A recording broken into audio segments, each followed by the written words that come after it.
Here's your opportunity to spend an evening at the new Radisson Plaza Hotel and benefit the American Heart Association.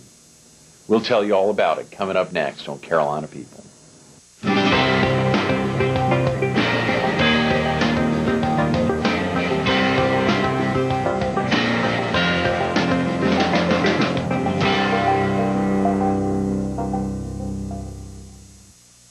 Good morning. Welcome to Carolina People. This morning we're in the presidential suite of the newly opened Radisson Plaza Hotel, Myrtle Beach Convention Center. We're focused on its grand opening and the 9th annual Heart Ball to be held here on February 22nd. And we're visiting with Doug White, the Chief Executive Officer of Grand Strand Regional Medical Center and one of this year's major sponsors.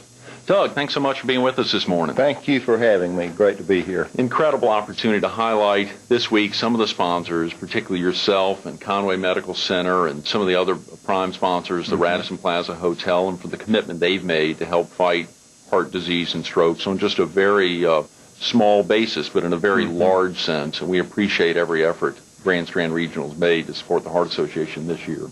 Can we talk real quick about yourself? Were you originally from the area? Well, I grew up in Columbus County, right across the line, a little town called Riegelwood. Has a paper mill. You may have smelled it driving through eastern North Carolina at times, but spent my entire life there. You still have family in Columbus County? Sure do. Have siblings, and my mother still lives in Riegelwood. Is that right? Now, when you live in Horry County and family in Columbus County, obviously Riegelwood's not right on the water, but do y'all do they come down to visit you, or do you go up to Columbus County? Well, my mom has a beach house up in Brunswick County, so we usually end up meeting up there because it's kind of equidistant between our two residences, but we visit quite a bit. It's nice to have family close to home. That's great. That's great. Had anyone in the family been involved in the medical industry early on when you were growing up, or was that something that you broke off? Well, not really. Originally, I had an interest in the rescue squad when I was a teenager, and that's really where my initial interest in the healthcare career field began. And when you got into college, where did you attend school, Doug? Well, I went to Appalachian State University for my undergraduate degree in healthcare management, and then got my master's degree at Campbell University up in Bowie's Creek, North Carolina. Oh, yeah, sure.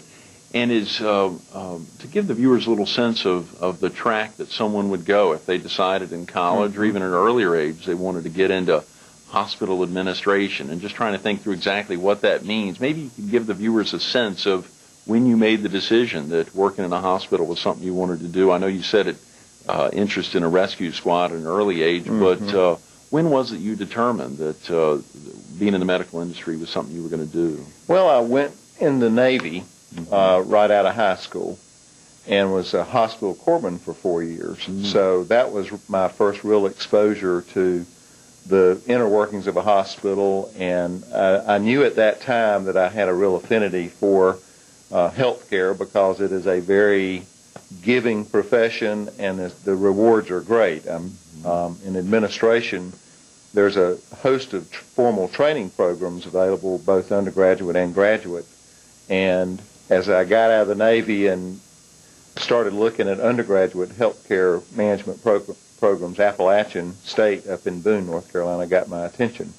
So a person today going into the healthcare administration field really needs to, first of all, make sure that the hospital field is one that they're going to be sticking with, because it can be a fairly long process for a master's degree in either business administration or hospital administration, and CEO jobs are not the first jobs one gets straight out of college, and there's a lot of moving around to do and learning to do on the job experience-wise before assuming the role of a CEO in a hospital. And for you, what were some of those positions? Obviously, having had that naval experience, pretty exciting before college. Right. The experience, the ability to experience that at an early age, but some of the early steps that were taken before you achieved this amazing position. Well, I was a assistant material manager in the storeroom up at Moore Regional Hospital in Pinehurst for a while.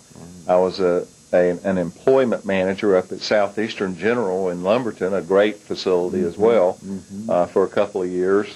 Then I became a personnel director, started my career with HCA, Hospital Corporation of America, whom I'm with now, in '83 as a personnel director in Fayetteville, North Carolina. Wow.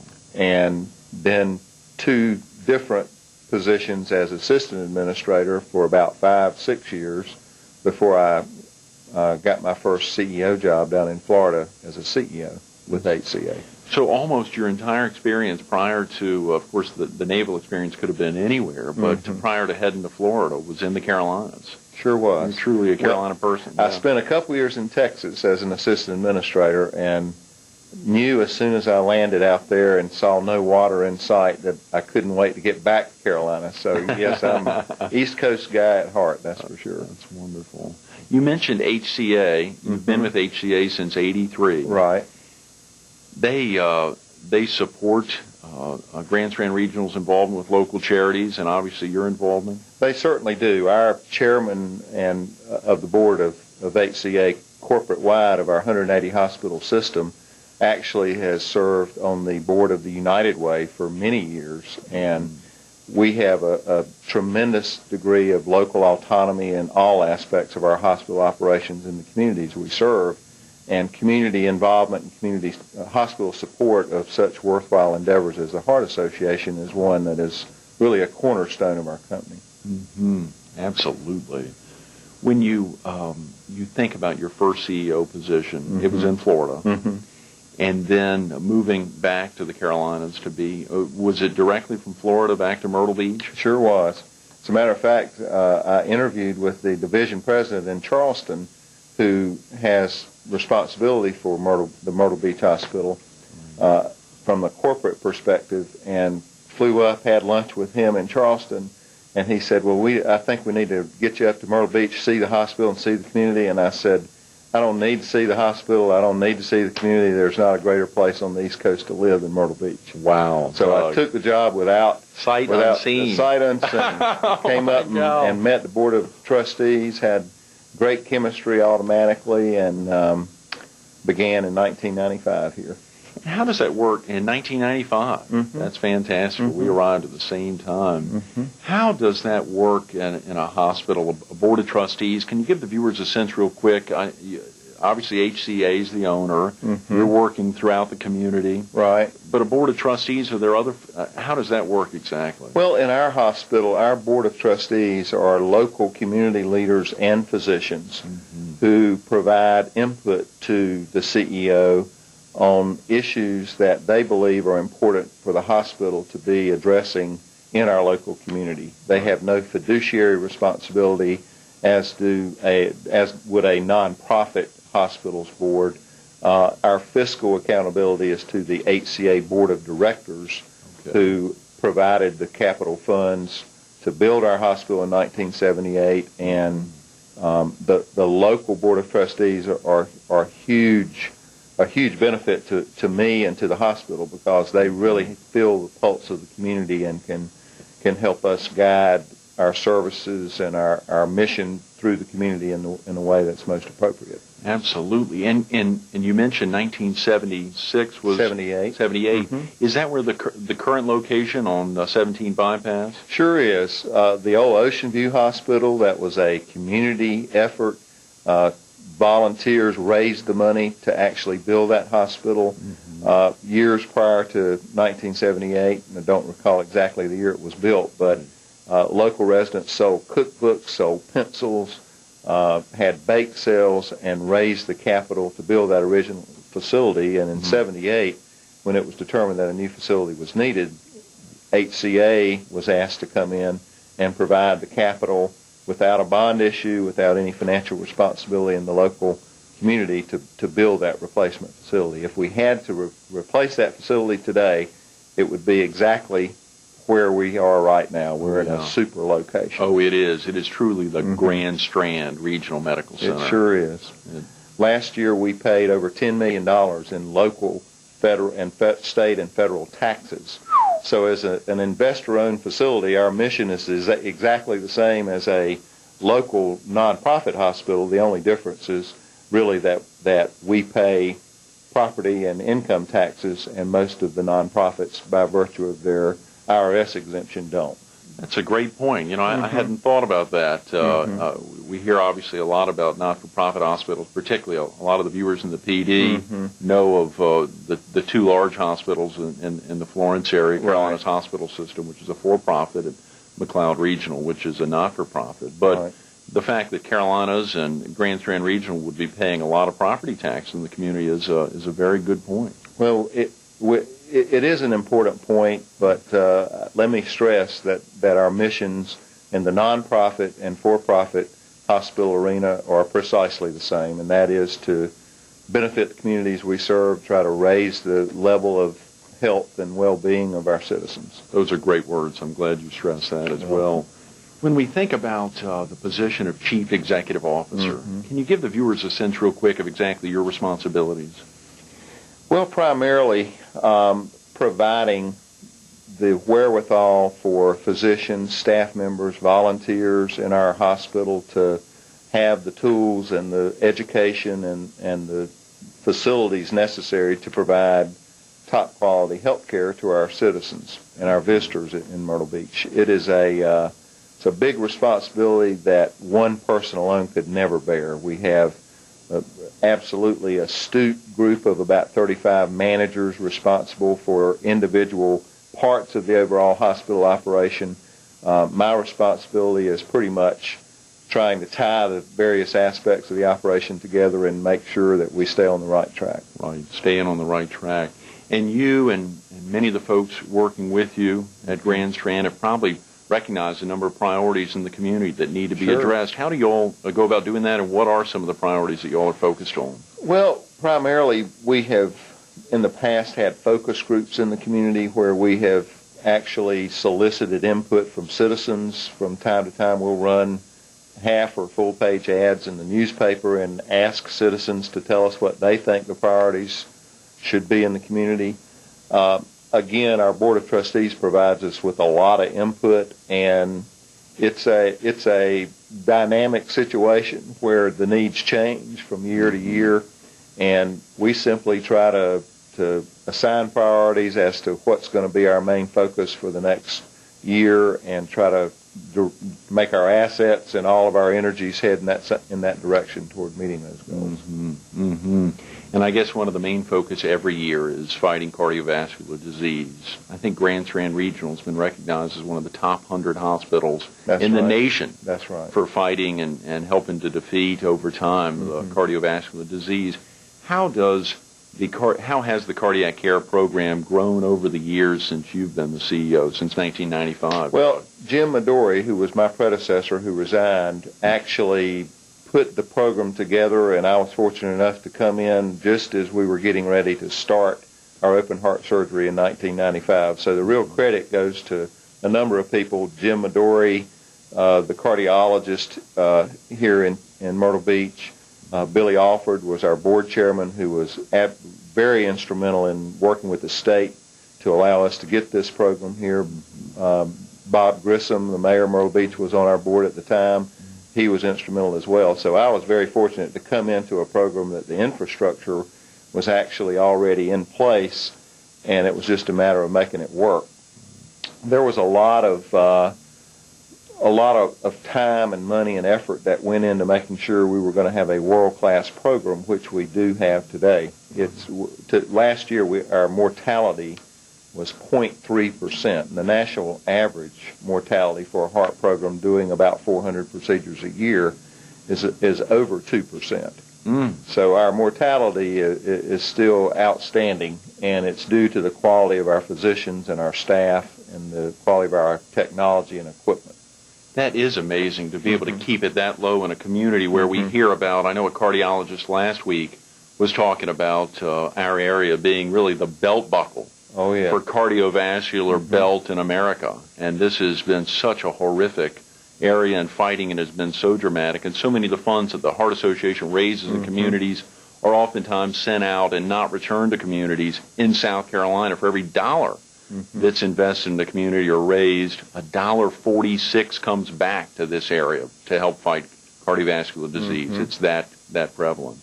The Heart Association is instrumental in not only the assisting people who have had heart surgery or families who have had heart attack victims in their families for whatever reason, but they provide a lot of preventive educational material to residents and assist the hospital in many ways in coordinating programs both before and after a family may have been touched by a cardiac illness in their family.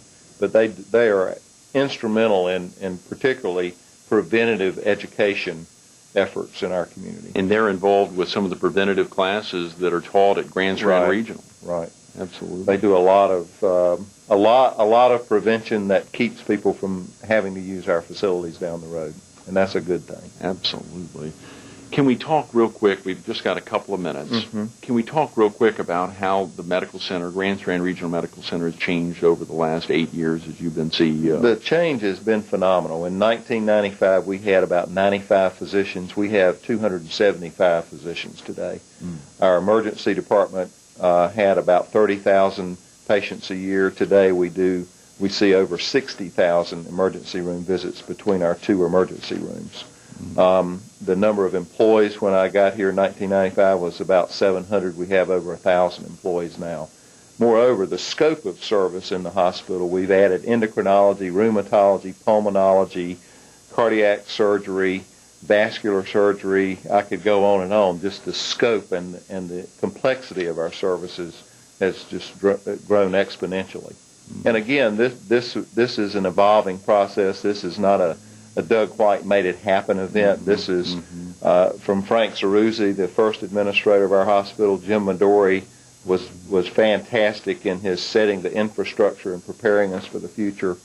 And our physicians and our board of trustees and hospital staff are the ones responsible primarily. And the great thing is you held the CEO's position prior to arriving at Grand Strand. Right. Can the experiences that have impressed you the most while being here at Grand Strand compared to other facilities you've been in the past? Obviously, medicine's changed dramatically in the last 8 years, but are there any experiences in particular that jump out at you? At Grand Strand, easy question to answer, the quality of our physicians in Myrtle Beach, far superior to any facility I've ever worked in, as both as individuals and both collectively. We have Dr. Frist, one of the founders of our company who passed away a couple of years ago, had a saying that says, good people beget good people. And that's so true. Good quality physicians beget good quality physicians. And the physicians here really formed the foundation years ago for high quality standards to be upheld in the community. And the new physicians that we've recruited, I said 95 in 95 to 275 in 2003, the quality of the physicians, the training programs they're coming from, surpassed by none in the area. We have fantastic physicians, and as a result, we have a higher standard of quality than most hospitals that I've ever been associated with. I've got to put in a plug for the other area hospitals. This is pretty much true for our community as a whole. For some blessed reason, we have really attracted quality physicians throughout Horry and Georgetown County, particularly in Myrtle Beach. Right, right. You heard it from Doug White. Good quality people beget good quality people. It's recognized with the volunteer services at Grand Strand Regional Medical Center, supporting the American Heart Association as well as many other local charities. Doug, thanks so much for being with us this morning. A real pleasure. Thank you so much for Definitely. giving us this opportunity. Stay tuned to more Carolina People coming up next.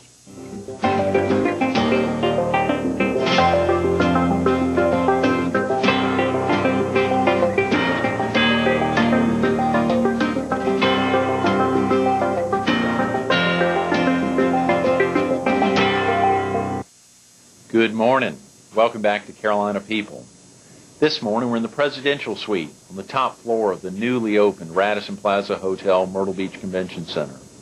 We're focused on its grand opening and the 9th annual Heart Ball, scheduled to be held here on February 22nd. And we're visiting with Dr. Jerry Watson, a cardiologist with Cardiology Gastroenterology Associates of Myrtle Beach. Good morning, Dr. Watson. Thanks so much for being with us this morning. Thank you for having me.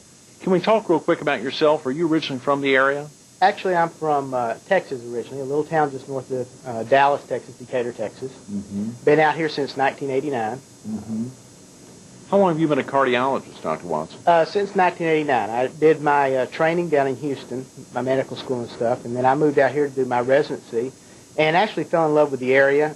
A lot of heart disease in this part of the country, as you know, and was fortunate enough to get on to do my fellowship there.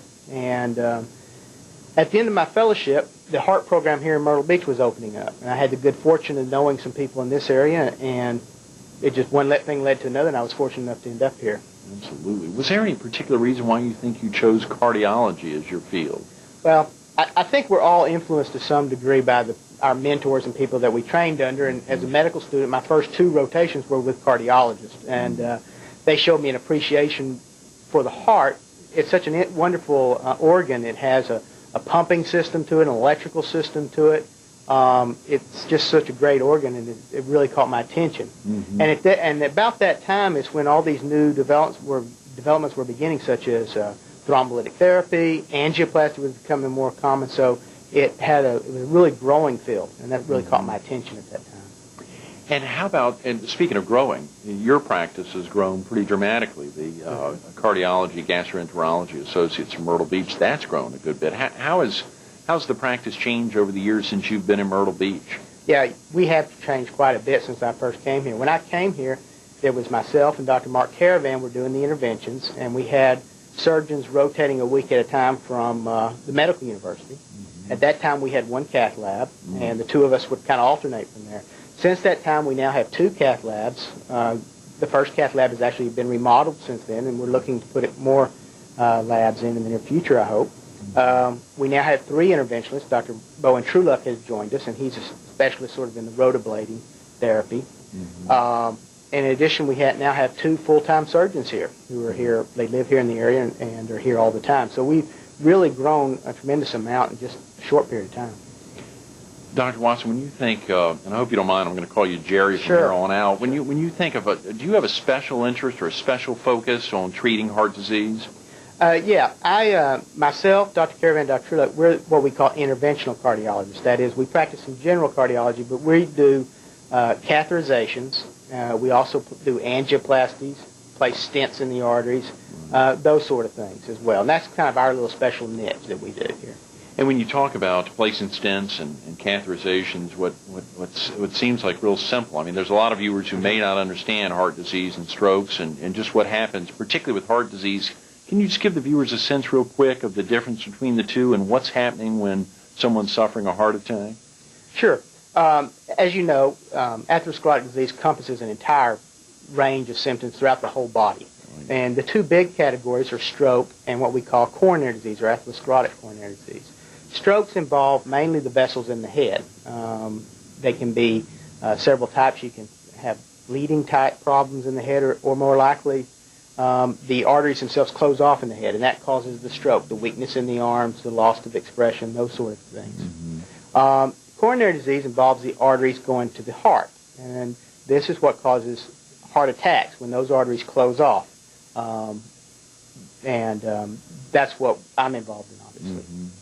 Have you seen new treatments for helping to fight cardiovascular diseases? Yeah, there's been actually a lot. You know, when we first, not even that long ago, when you had a heart attack, there really wasn't much we could do. We could give you some morphine and some blood thinners, and that was about it. Then the first major change was this thing called thrombolytic therapy, or clot buster drugs, which we still use very commonly today.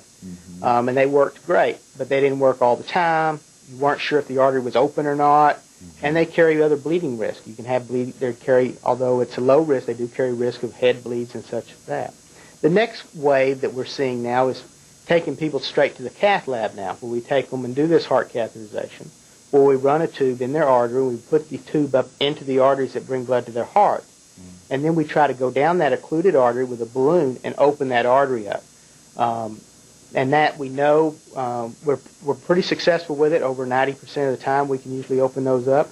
And you know if the artery's open or not. So it has certain advantages to doing it that way. And that's our sort of the second trend we're witnessing now. And Jerry, do you believe the American Heart Association has had an impact in their research or otherwise in developing some of these new techniques? Oh, without a doubt. I think the American Heart Association provides funding for a lot of the basic bench work that we see.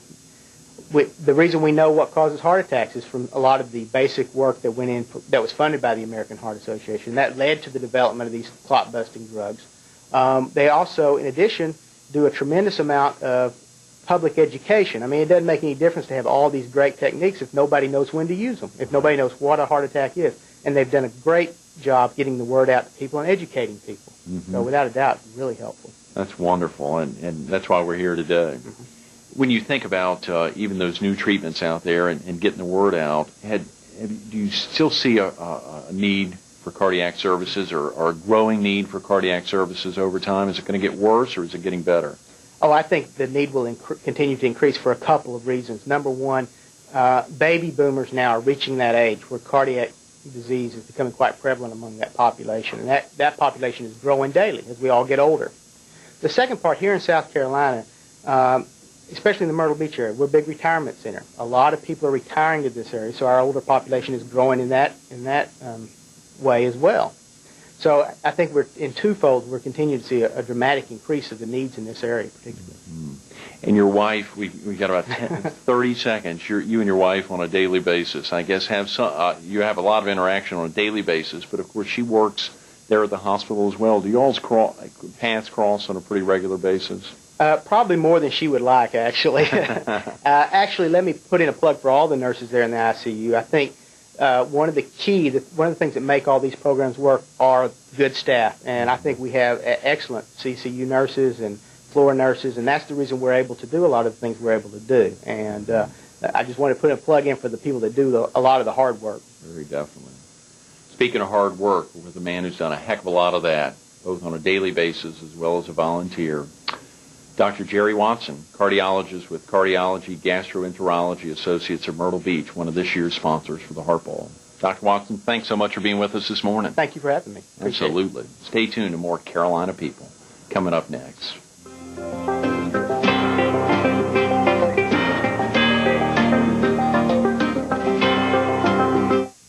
It's not too late to be a part of this year's Heart Ball and grand opening celebration of the new Radisson Plaza Hotel, Myrtle Beach Convention Center on February 22nd. Call 843-626-3939.